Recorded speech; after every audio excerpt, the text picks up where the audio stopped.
you awake? I thought I heard you get up. Yeah, I'm awake. Sorry, I just can't sleep. Are you thinking about him? Yeah, a bit. Usually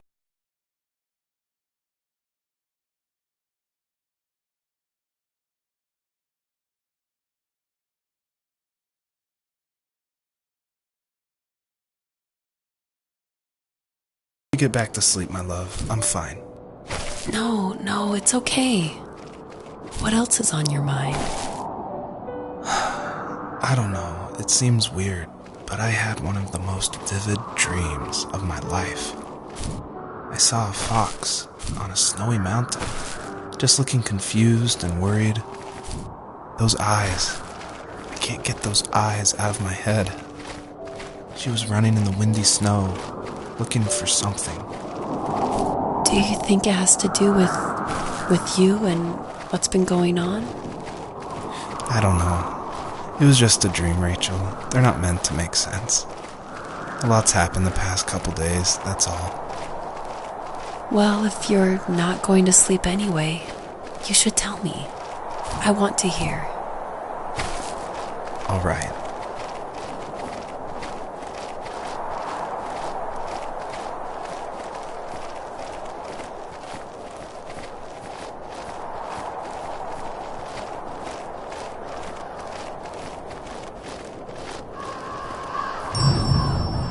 So it's usually at this point where people say something like, "This is not the kind of game I was expecting."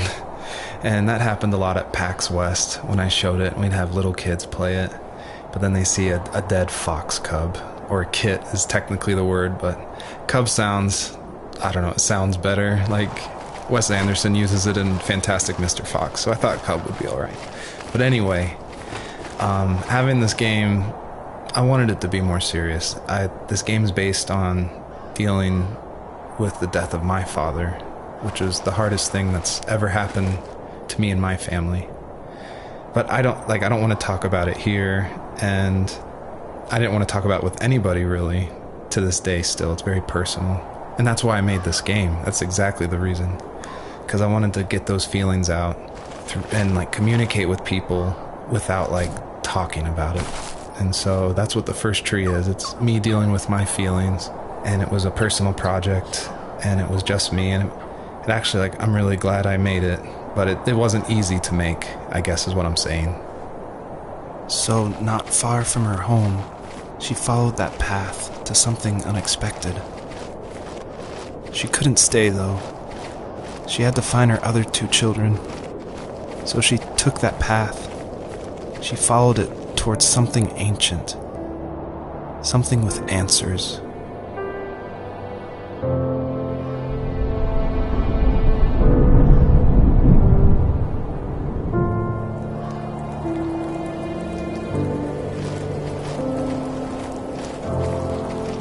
The fox looked high and low, searching for any sign of her cubs. Points of light showed the way to this ancient tree.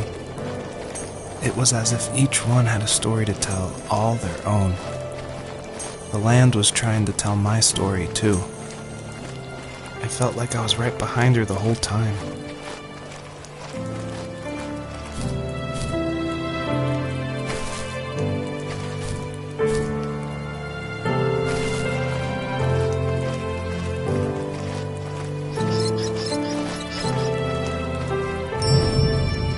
The bunnies were added because my wife, Elise, who also voices Rachel in the game, who's also helped a ton to make the game, as we were playing, she just said the world felt kind of empty and not alive enough. So I knew we needed to add some kind of life, and so the bunnies was like the first idea that came to mind. And like most of the game, I use like publicly available assets to speed up production because I was working full-time along with making this game, and we just had our first baby, a little girl named Evelyn. So I was messing with this asset called Herd Sim, and at one point, like the generation script that creates variations of the sizes of the bunny. One time I got out of control and it made like this monster bunny that towered over everybody. And I shared that GIF on Imager and Reddit, and that was a huge hit. It helped definitely gain an audience for this game. But it's hard because this game is like so serious. It's about life and death, not giant bunnies. But I knew I needed something, like a shout out to that, because it was pretty fun. So if you're able to catch all the bunnies on this map, I think there's around 13, then you'll get a special surprise. So good luck.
I thought it was important to say that, yes, I actually did draw this with crayons.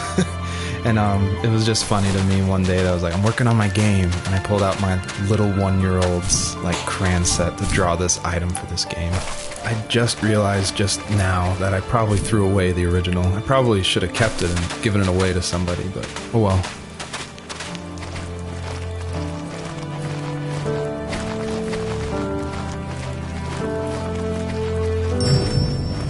I feel like one of the main reasons people play small indie games is because they are so personal and intimate. So I tried to put myself into this game as much as possible. So almost all the vignettes or little stories you hear in this game, they come from my childhood, where I grew up in the middle of nowhere in Central Virginia in the United States. So yeah, that's probably why I love games like this so much, where you explore this open, wide environment and just find interesting things, because that's exactly what I did as a kid.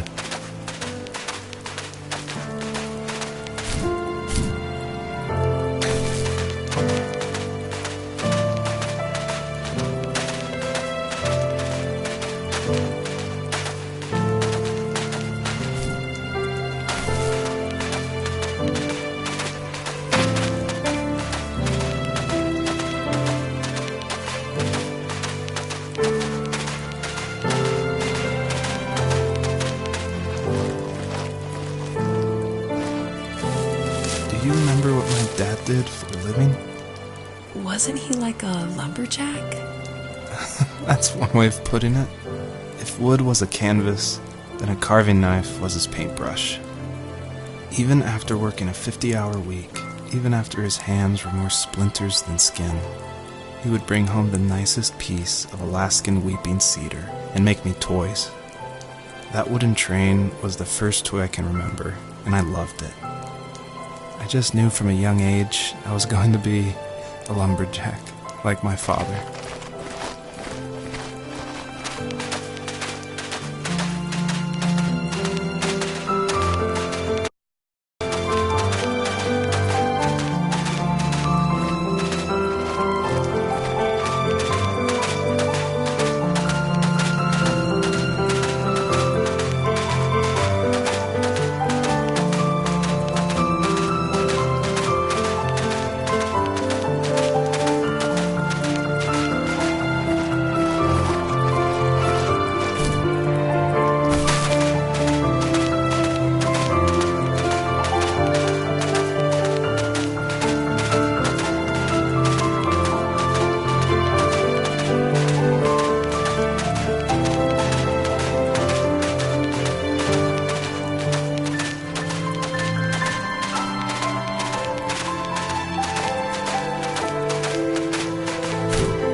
Usually those kids would leave me alone, but somehow they could tell I was different.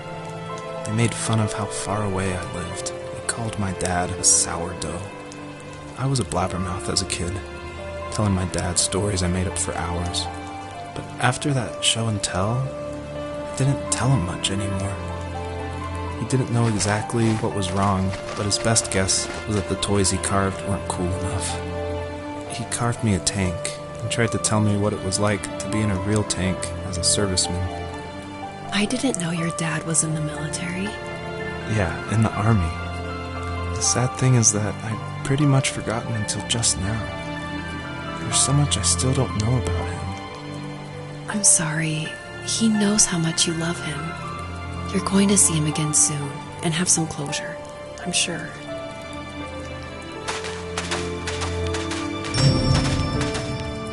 A lot of people have gotten confused why Joseph's father is called a sourdough, and it's not stated outright at the beginning of the game, but Joseph and his dad, they grew up in Alaska. And I don't have a real connection to Alaska except through friends who lived there, and it was also the place that me and my dad were going to go right before he passed away. But I love the idea of Alaska being like this beautiful solitary place.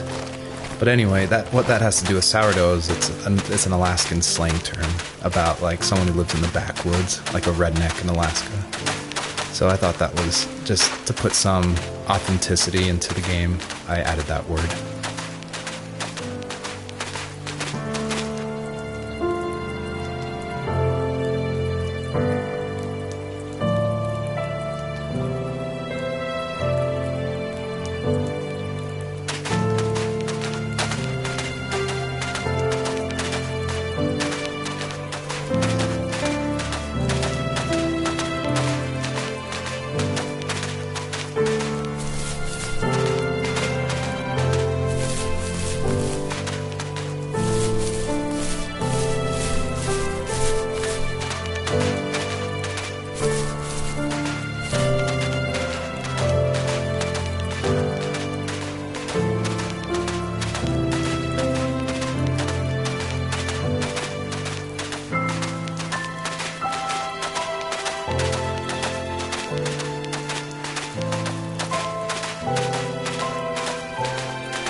My teenage years were full of sketching, angst, and trouble.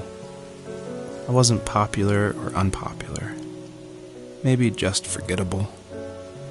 I guess that gave me a sense of freedom, so I hung out with crazy kids, doing crazy things, even though I mostly just watched the chaos ensue. We did it all. Put fireworks in mailboxes, hide roadkill in people's garages, break windows of the barber shop in Anchorage. My dad was furious, but he was so busy working he couldn't do much to stop me from going out. I think being an adult means there's no one to stop you making hard decisions. He had to make a living, and he couldn't be in two places at once. Yeah, I realize that now. But at the time, I was sure he was more interested in growing his business than what was going on with me.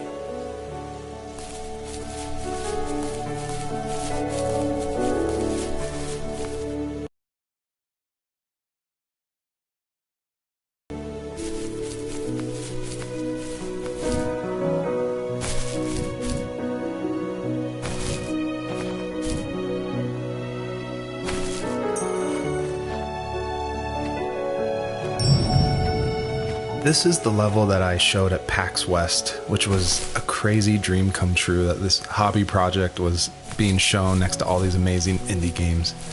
So I decided to show this level because it's smaller, there's like some jumping puzzles, and I thought it was a good entry into the game.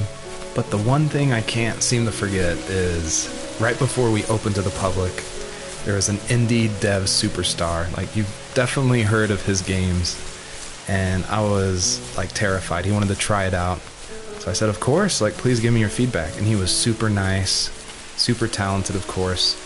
But this embarrassing bug happened, which I'd never seen before in my life, where when he dug the item up, he jumped right after, and it created the dust cloud to permanently be on the rest of the level. It wouldn't turn off. So it looked like this fart cloud following the fox as it just kept running with this beautiful music and serious voiceover.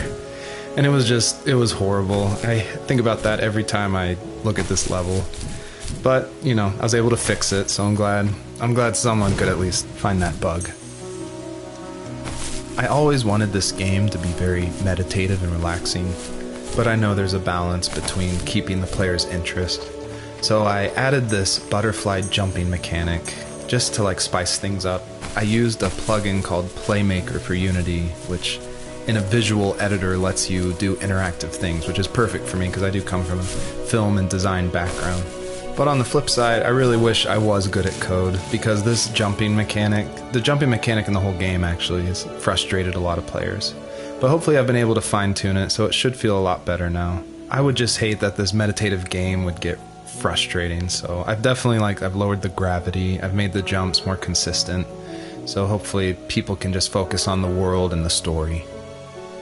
He was working another late night, and my friends were over, saying how bored they were and how they had come all the way out to my house for nothing.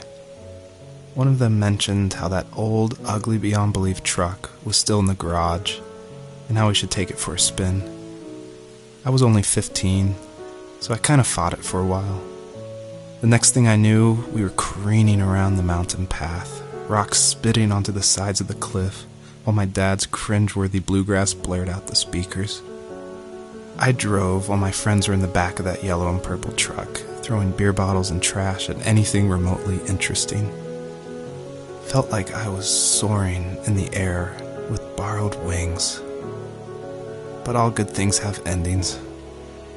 A cop outside of Eagle River pulled us over after he saw us in a bottle rocket into someone's yard. What followed was a long night of talking to disappointed adults and feeling smaller than ever.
After he drove me home from the police station, I blew up at him, saying how I never wanted to be like him, how I was going to be someone and leave that hick icebox for good.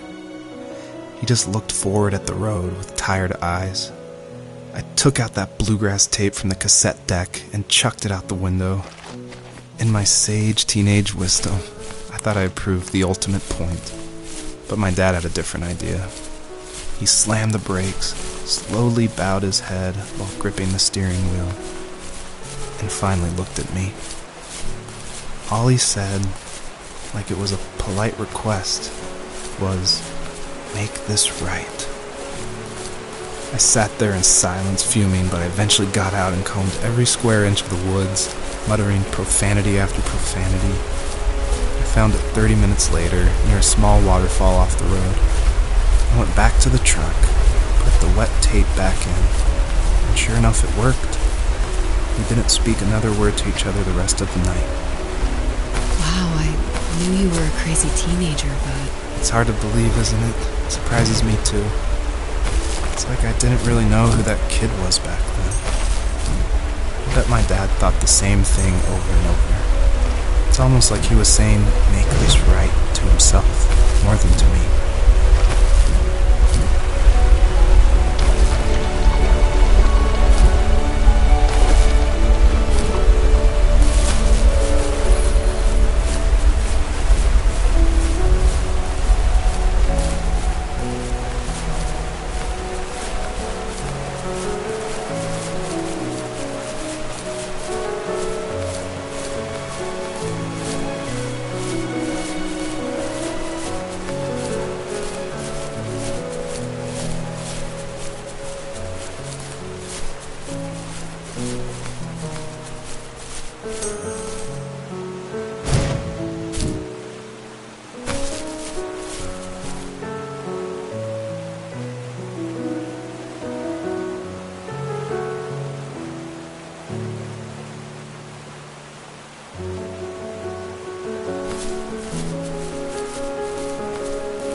You may have noticed there's a little pond here, and believe it or not, I tried everything I could to get swimming working in this game, and I just could not do it, unfortunately.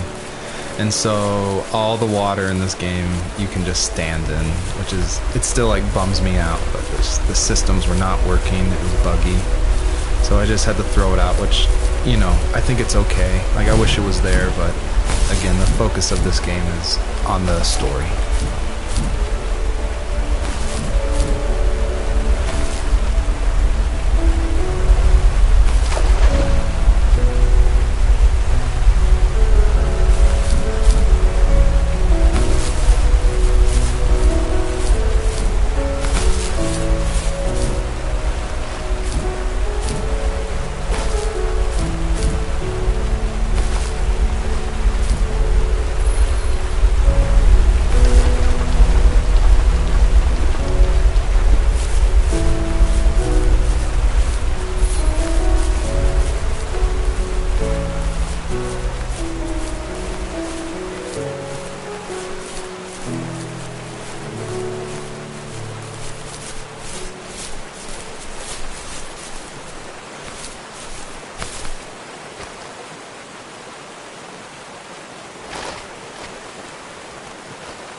My friends would laugh about that night and talk about how crazy it was, and I laughed along, pretending it didn't bother me.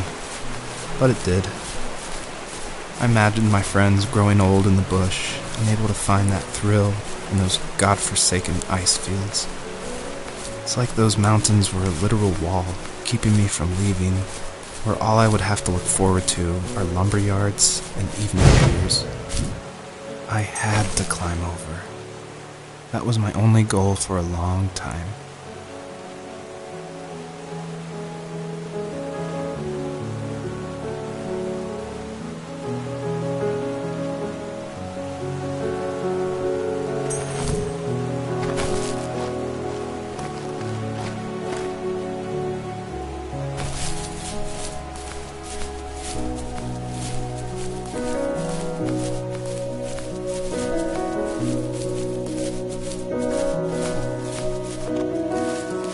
there was some way I could take my love of drawing and turn it into a way of escape, nothing would make me happier. I wanted to create instead of tearing trees down. I wanted to move to the lower 48, not because I hated it there in Alaska, but I hated the idea of it.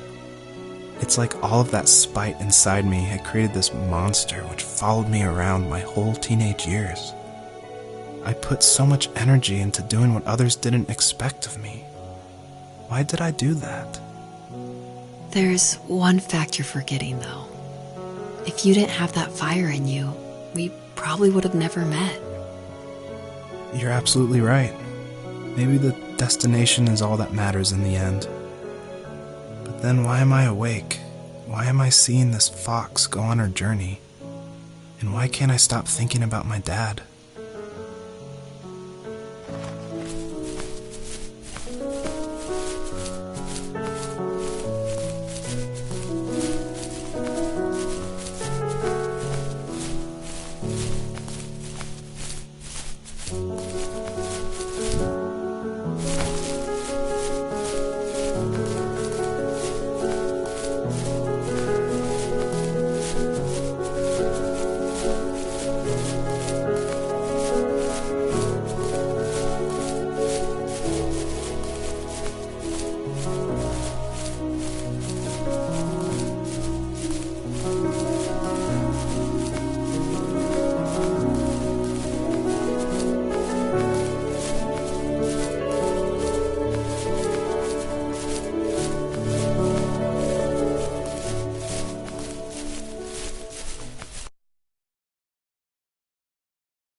Even at my most distant, at the times when I detested him the most, he kept reaching out. For a year straight, he asked me every week when we were going camping. I thought he was just dense. Eventually, to shut him up, I agreed. We carried out the worn lawn chairs from the garage and set up a cinder block campfire at the site we had always used behind the house. We walked down the mountain path, talking in the warm sunshine we only got a couple months of the year. Those 3 obsidian rocks shimmered alongside the shore, almost like sparklers pressed against a dark window. I'll never forget that wet stone on my feet, or how those massive mountains looked even bigger in the lake's reflection. I felt small, but grateful. As the sun set, my dad found something I hadn't seen for a long time. The tree where I'd made my first carving when I was 6. I hadn't even carved it. My dad had helped me, but I still called it my tree. Something about seeing my name there made me open up, and we talked about everything that night in that old camouflage tent.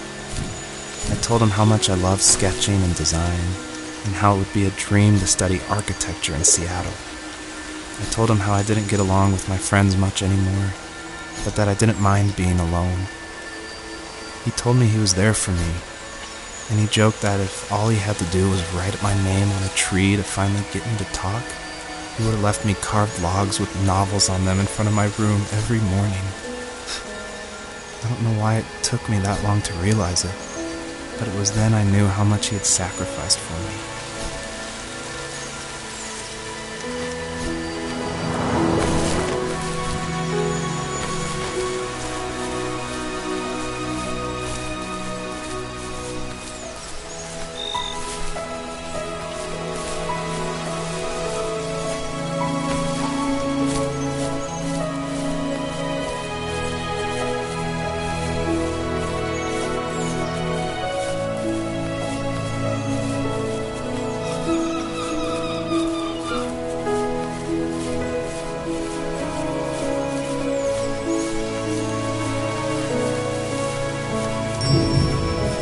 I did want to do something a little different with this level. I wanted it to be more open world feel, and that there was something blocking your progress, so it did encourage people to look closely and see how to unlock this blocked way.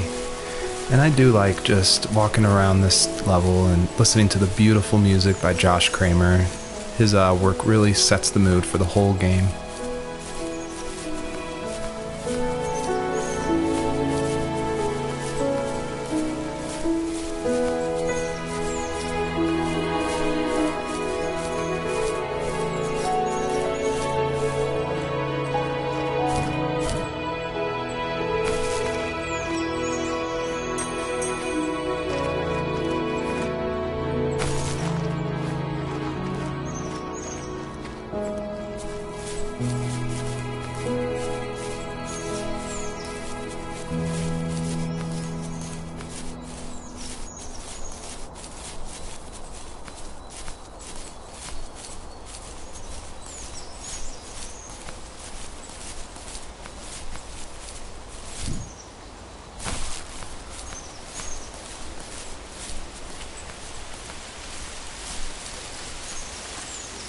My dad built a lot of stuff in his free time.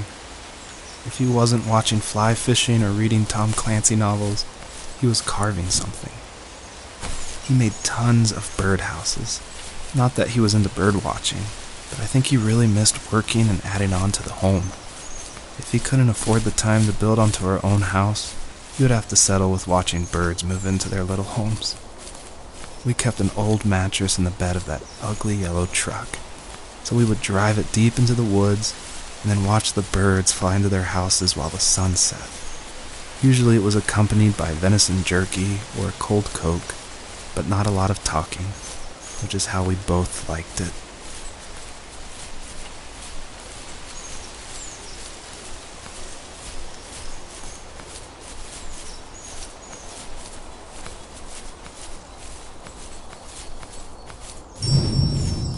Earlier I said I just love going through video games and exploring, like looking at every nook and cranny and just trying to find little details. And I think that started because in middle school and high school, I would make mods for my favorite games, namely Jedi Knight, Jedi Outcast, and Far Cry. And I loved like this huge world of mod makers who would make these levels, and it'd be like the most random creative things, and I would just love exploring, usually multiplayer levels by myself. So even though I went to college for film, before that, like before high school, I was making video games and mods, and it was my favorite thing in the world. I made a ton of different levels. I made an abandoned space hotel with a dance floor and cafeteria. I made a haunted campground with cabins and tents. I made this whole city with like the first ever day-night cycle with running showers and stuff in the hotel and the apartment buildings. And I just loved making those mods, and I think that carries over to my game, The First Tree, and also the one before that, Home is Where One Starts, which is it's exploration. You're just looking around and appreciating the details. We were happiest underneath the evergreens. We decided it was time to finally map out the hundreds of acres we lived on, just to pass the time during the summer. He was only free in the evenings, so I would spend the day wasting time on dial-up internet and sketching, and then we would rush into the woods, pen and map in hand, before evening fell. Sometimes, the aurora borealis would cast a cold green glow on the mountainside, and we would finish our route underneath a twilight sky. Sometimes I was lonely during those summer days, but there was comfort in the routine. A lot of teenagers aren't looking for the daily grind, though. There's nothing wrong with wanting to get out, to leave your childhood home. You wanted to progress, to make something of yourself. Yeah, you're right. That house. I'm sure it's the same as how I left it. But then why does it feel so different? I doubt you're the only adult to have looked back and asked that question.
I don't think the first tree could work at all without the music by Josh Kramer.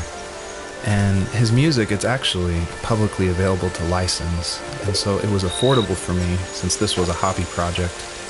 And it's something I like to tell new indie developers all the time, like, you can't afford that composer, you can't afford a full-time programmer. You need to cut corners and finish your game, and the way to do that is to use these amazing publicly available assets that anyone can purchase and license.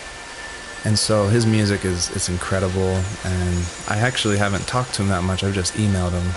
but his music was nominated for Most Emotional Music at the Emotional Game Awards in France, and he's just a really nice guy. And I think there's so much amazing content out there that if you're thinking of making a game, like, look around and see what you can make work on a tight budget, because it worked really well for the first tree.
On our property, there were old abandoned pieces of a shed and car long left unused.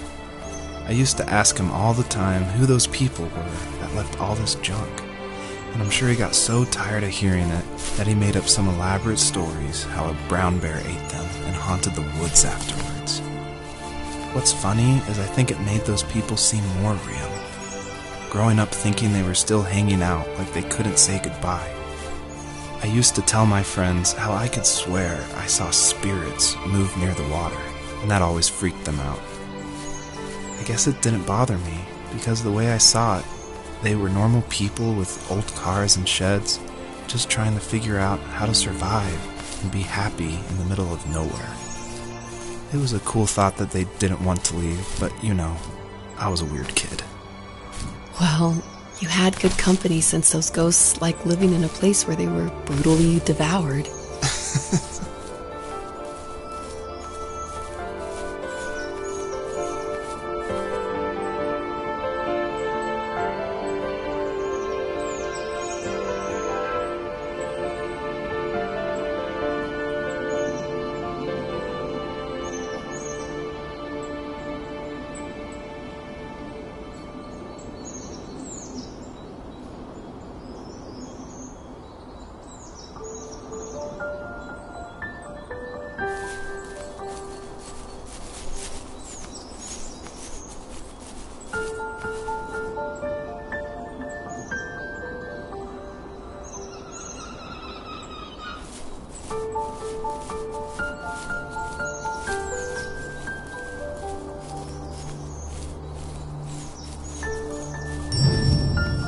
Almost all stories follow the same kind of structure, and it starts with an inciting event, and then there's rising action, and then there's a climax, and then there's falling action.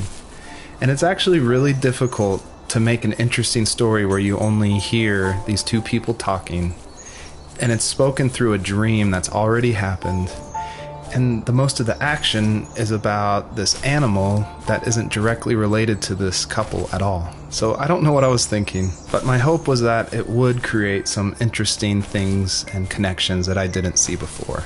And that was kind of the whole exercise of making the first tree.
perpetrator stood nearby, unfazed, like nothing was wrong.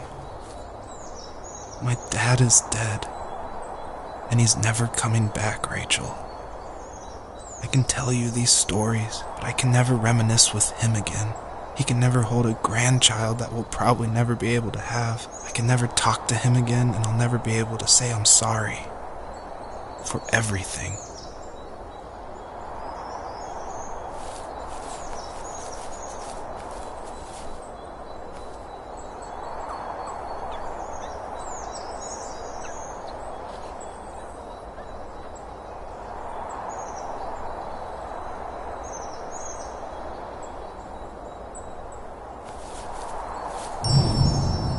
It was really important to me that the wolf in this story that takes the fox's cubs, that it wasn't explained at all.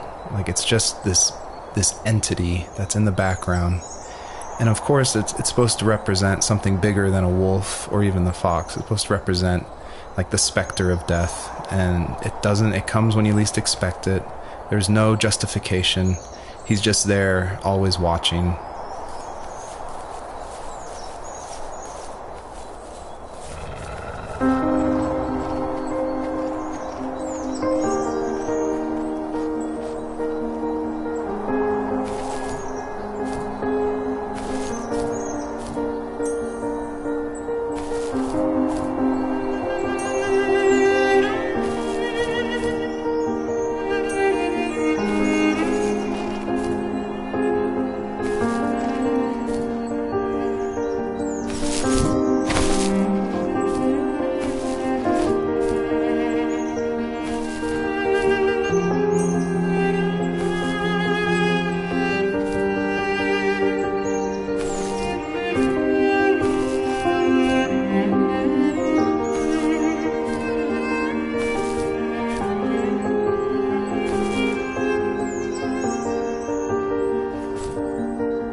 I need to go to bed.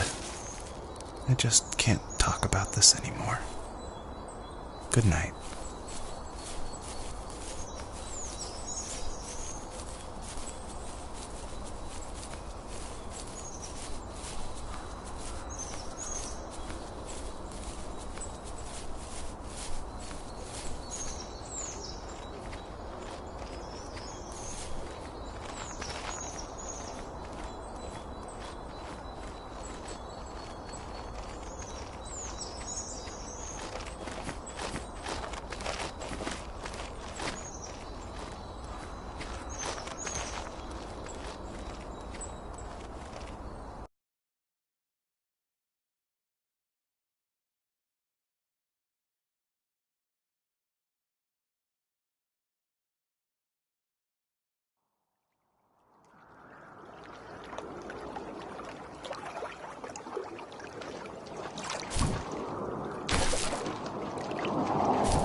Joseph, you can't go to sleep feeling like this. I'm sorry for everything, and I know you need space, but I'm here for you. You don't need to feel so lost. Joseph, have I ever told you what my mother was like?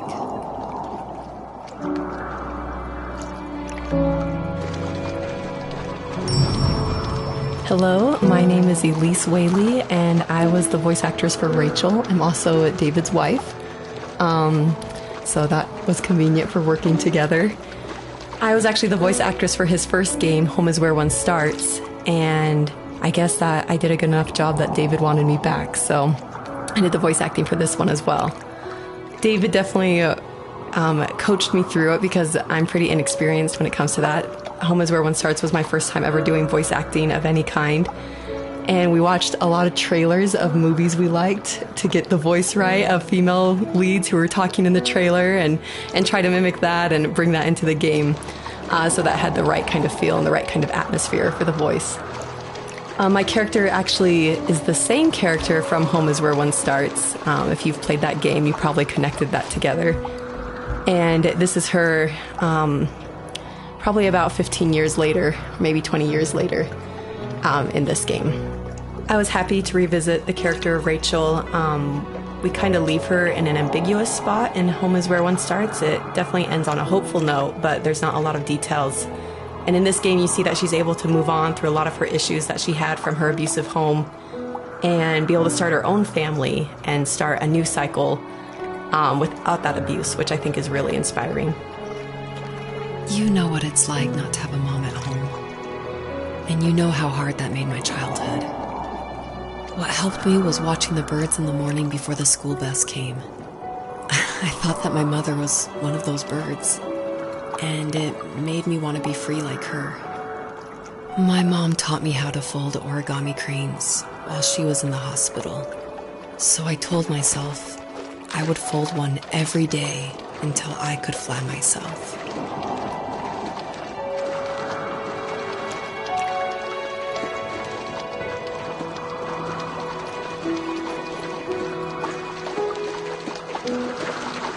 I think we both have always loved animals, and for me that love started with a dog.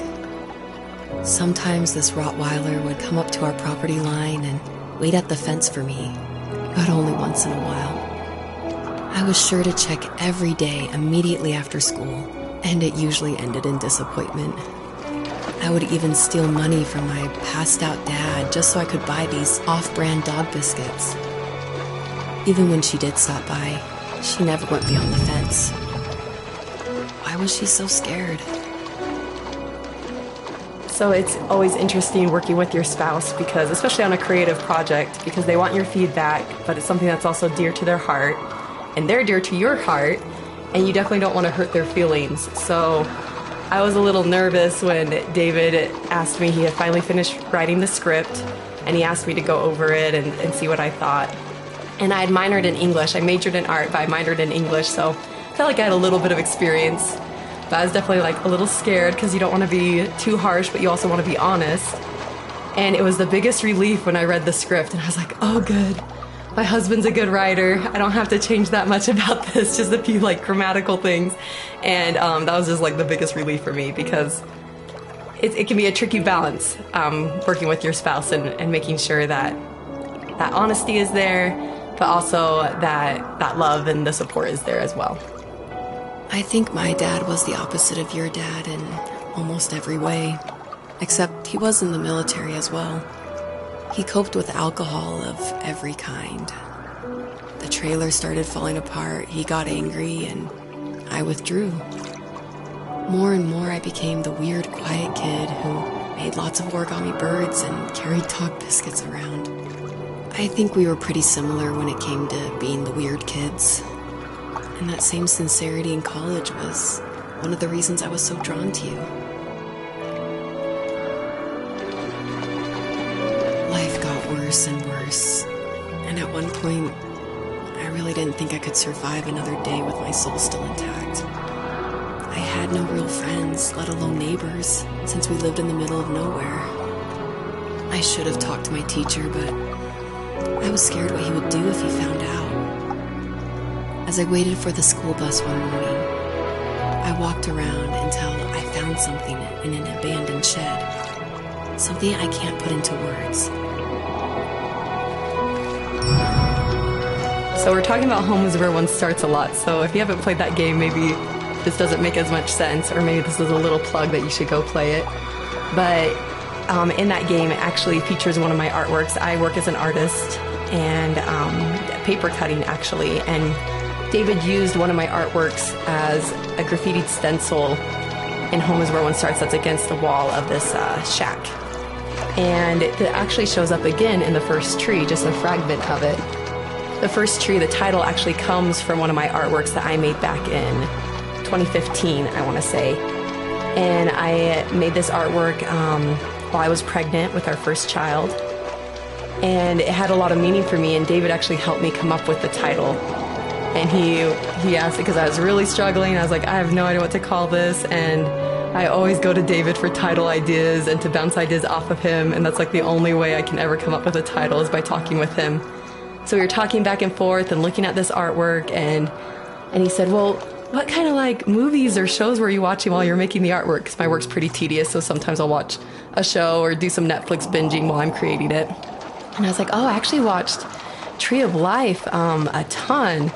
And then we're like, Tree of Life. And we started thinking more about that, and then arrived at the first tree. So it started off as one of my artworks and then became a part of David's art, which I think is really cool that we were able to share that title.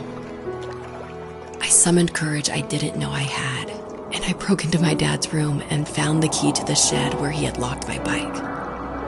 I'll never forget that feeling of the wind rushing by my ears as the sun rose over fields of wheat. I was flying for the first time. I biked as far as my legs could take me until I found a house that felt friendly and that felt like home. Those strangers helped me in so many ways.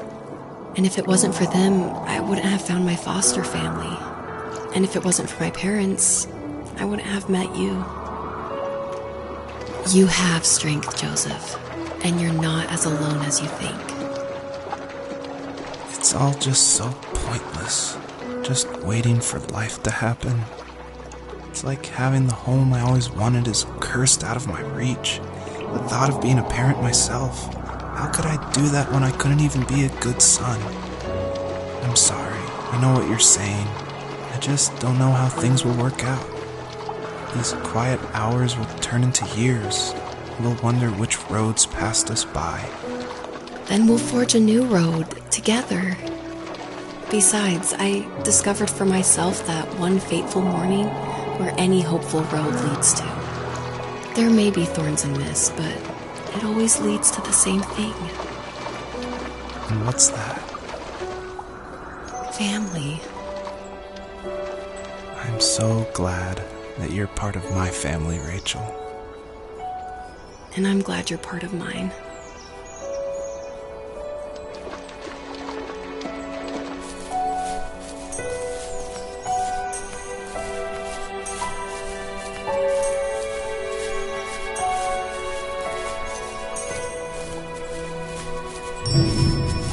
A question I get a lot is why a fox? And it ties into just how important family is for me. And Fox is actually a family name from my wife's side, from Elise. And she always heard about the legacy of the Fox family. And because of that, growing up, it was her favorite animal. She even made these 2 wooden foxes for our wedding cake toppers. So I thought it would be cool to have that animal in the game while these 2 people are having this conversation in the middle of the night.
The fox knew her last cub would be waiting for her at the first tree. She was almost there. The rain cascaded onto the jade valley where the entrance to the tree was. Life was protected there, because that's where life began. It was now only a mother and a daughter left. Items from my life still dotted the ground as she moved closer to her destination and destiny.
Usually what catches people's attention of the first tree is the visuals, of course.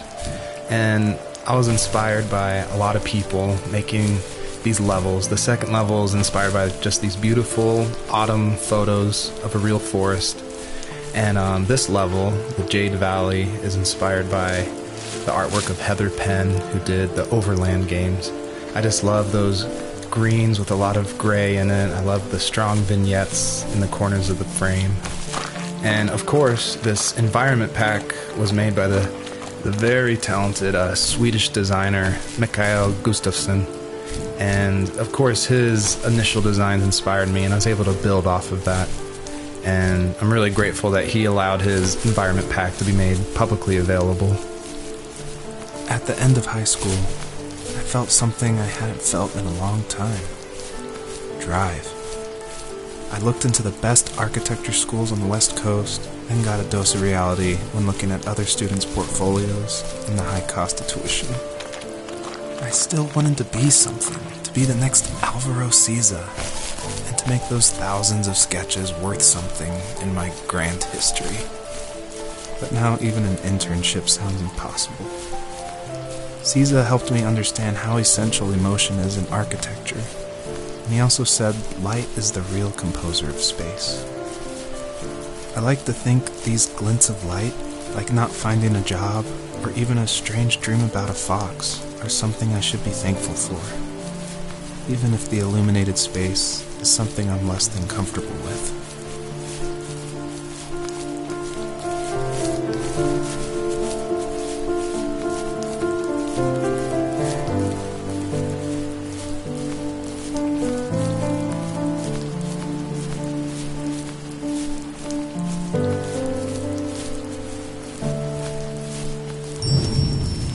By now you've probably caught on to some of the themes I love to explore in these stories. And the big one is of this tree, the first tree on Earth. And a lot of people have asked me, what does that mean? Why a tree? And basically it boils down to this delicate balance between nature and its relationship with life and death. And I love these stories where they put like these microscopic relationships, like something of like a father and a son, and juxtapose it next to this epic story of like the creation of the universe and the first tree on Earth, and how they can be equally as important, because in my mind, like, my family is as important as like the creation of the Earth. And it reminds me of like some of the stories I love, like The Road by Cormac McCarthy, or The Tree of Life by Terrence Malick. Basically, I wanted to make sure the player felt that there was a higher power than themselves, and that there was something watching over them as they went through this story.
Was that the last time you talked to him?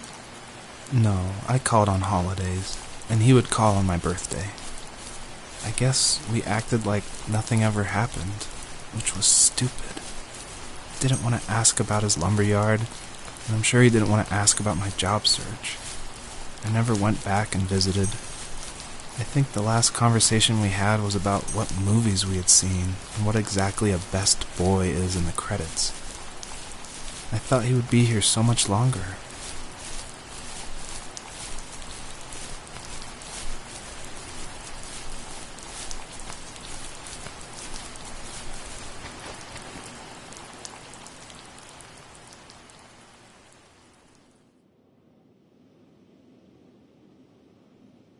In the distance, the first tree illuminated the wasteland. She couldn't go home anymore. She did the only thing she was capable of. Moving forward. My dad died alone in the middle of the wilderness. I should have been talking to him more. I should have done a lot of things differently. If the first tree on earth brought life with it, if it taught the birds to sing and fly and showed saplings how to grow, what could it do for us? Obviously, there's a really emotional part, but I'm going to talk through it anyway. A lot of people correctly identify that Journey was like a huge inspiration for the first tree. And this part, it is like a callback to that part where you're climbing up the mountain with your friend you don't know, and it just gets snowier and snowier, and you just keep going, and then eventually you collapse. And that part, that made a huge impact on me. And I don't even own a PlayStation 3 or 4. I rented a PlayStation from like a rent-a-center right after completing Home is Where One Starts, just because I'd heard so much about it. And everyone was right, it was a very impactful game, and it definitely inspired the first tree. There was a letter I received yesterday from a name I didn't recognize, with a quote I can't stop thinking about. Death is not the opposite of life, but a part of it. More and more, I'm realizing one important truth. Each of us have our own journey to the first tree. But sometimes I'm not sure I'm ready to take that first step. You already have my love.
guess her journey was over.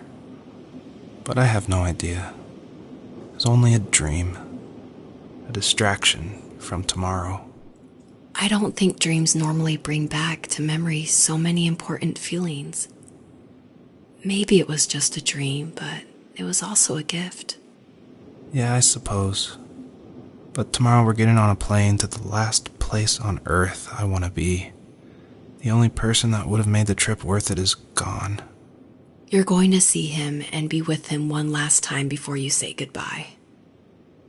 I have one last quote for you by Emerson, sealed in an imaginary letter from me to you.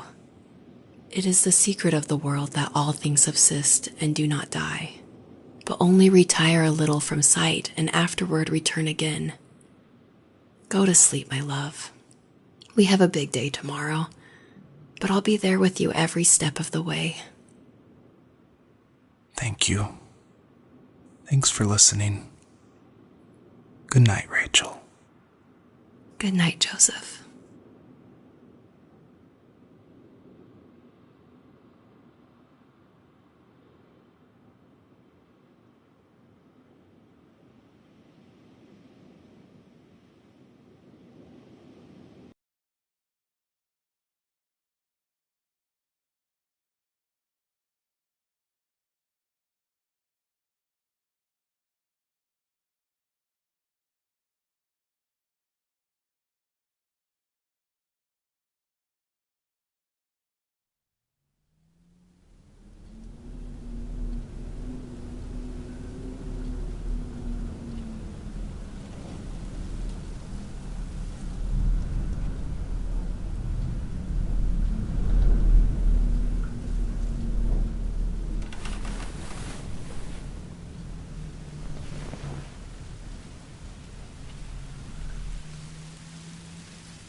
You're probably thinking, what is going on?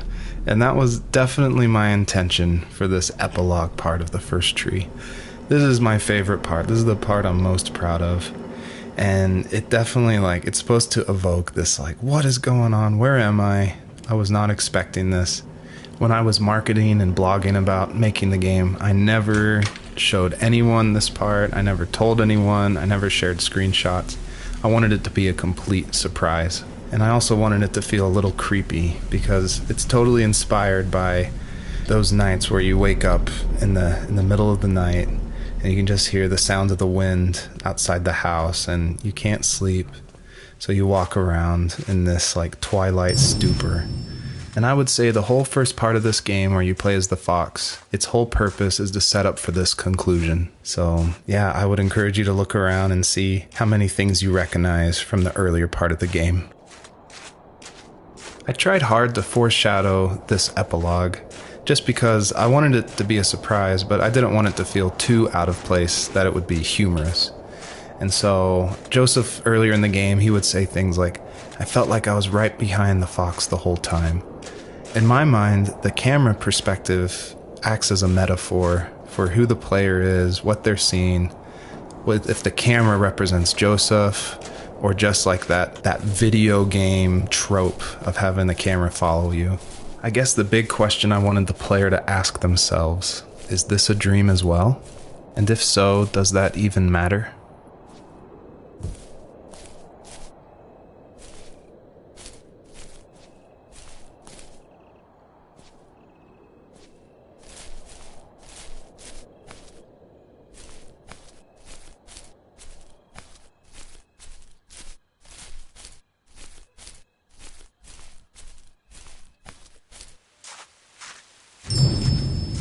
I tried hard to foreshadow this epilogue just because I wanted it to be a surprise, but I didn't want it to feel too out of place that it would be humorous. And so Joseph, earlier in the game, he would say things like, I felt like I was right behind the fox the whole time. In my mind, the camera perspective acts as a metaphor for who the player is, what they're seeing, if the camera represents Joseph, or just like that video game trope of having the camera follow you. I guess the big question I wanted the player to ask themselves, is this a dream as well? And if so, does that even matter?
hell?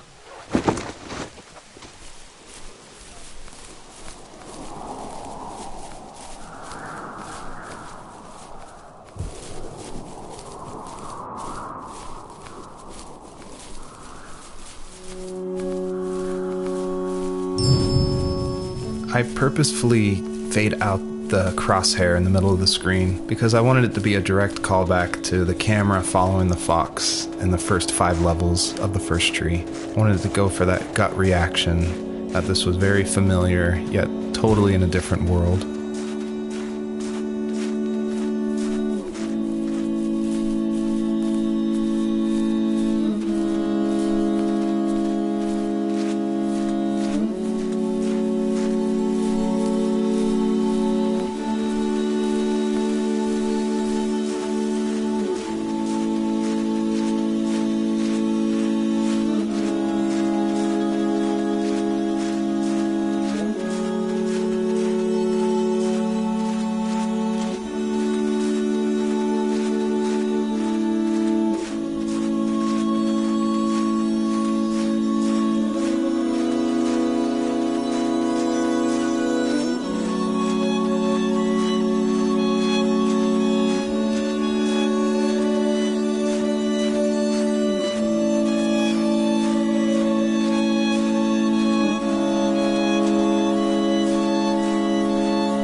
Thank you for making it to the end of my game, and I hope you enjoy the personalized message that is featured on the trunk of this tree.